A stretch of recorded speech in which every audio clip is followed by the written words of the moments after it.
নির্বাচন কমিশনকে ক্লিয়ার করতে হবে যখন হিয়ারিং হবে তখন তারা ভিতরে থাকতে হবে না স্যার এটা মনে করলে না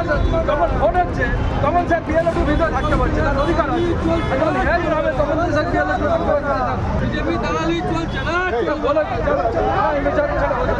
ঠিক আছে আমি বলছি স্যার এটাকে আপনি দেখুন ছেড়ে দাও আমি বলছি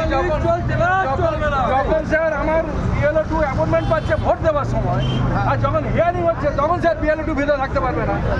এটা কেমন স্যার এটা স্যার বয়স্ক লোকেরা কি আছে করতে হবে না এটা স্যার আপনাকে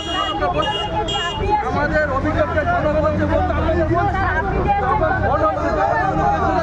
বিএলও করতে কোনো মানেই নেই স্যার